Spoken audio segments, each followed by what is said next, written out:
একটা নারীর জন্য সবচাইতে বিশ্বাসের জায়গা হচ্ছে দুনিয়াতে তার স্বামী। একজন নারীর জন্য সবচাইতে দুনিয়ার ভরসার জায়গা হচ্ছে তার স্বামী। একজন নারীর পৃথিবীতে সবচাইতে অন্তরের মধ্যে সবচাইতে ভালোবাসা পৃথিবীর বুকে তার স্বামী। আর একটু জোরে। কোন একজন মেয়েকে জিজ্ঞেস করেছিল যে আপনি যাকে যাকে ভালোবাসেন একটু লিস্ট করেন। লিস্ট করার পরে ওনাকে বলা হলো যে আপনি এখান থেকে লিস্ট এখানে কাটতে থাকেন, কাকে কাকে আপনি ফেলে দিবেন।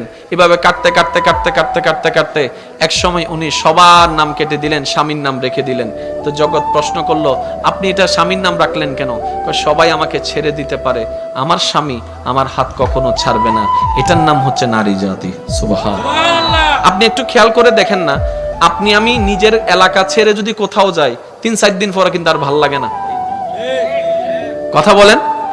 নিজের গ্রাম ছেড়ে গেলে অনেকে বিদেশ থেকে আসার পরে দেখবেন গ্রামে নামার পর আগে লম্বা করে নিঃশ্বাস নাই, এই যেন সে কোন প্রাণ খুঁজে পেয়েছে। গ্রামের সে মাটির গন্ধ তাকে অভিভূত করছে, গ্রামের সে চাচার চেহারা তাকে আনন্দিত করছে। ওই যে অনেকদিন দেখে নাই তো, যে যেখানে জন্ম হয় তার প্রতি একটা ভালোবাসা থাকে।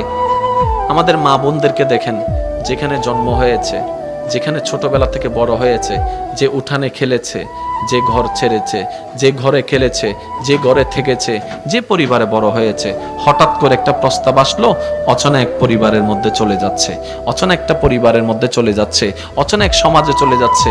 জীবনও কোনোদিন থাকে নাই সেই ঘরে, ওই ঘরে চলে যাচ্ছে। দেখে নাই কোনোদিন মানুষটাকে, ওই মানুষের ঘরে চলে যাচ্ছে। এবার একজন মানুষ হঠাৎ করে এইরকম সিচুয়েশন কিভাবে কমপ্লিট করতে পারে, অবাক লাগে। মনে রাখবেন, আল্লাহ তাআলা যদি আমাদের মা বোনদেরকে ধৈর্যের পাহাড় না বানাতেন, হয়তো এই পৃথিবীতে পরিবার নামটা থাকতো না, সংসার নামটা থাকতো না।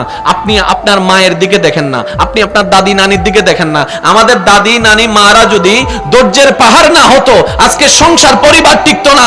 ওনারা হাজার কিছু সহ্য করে সংসারকে টিকায় রেখেছেন। সুবহানাল্লাহ।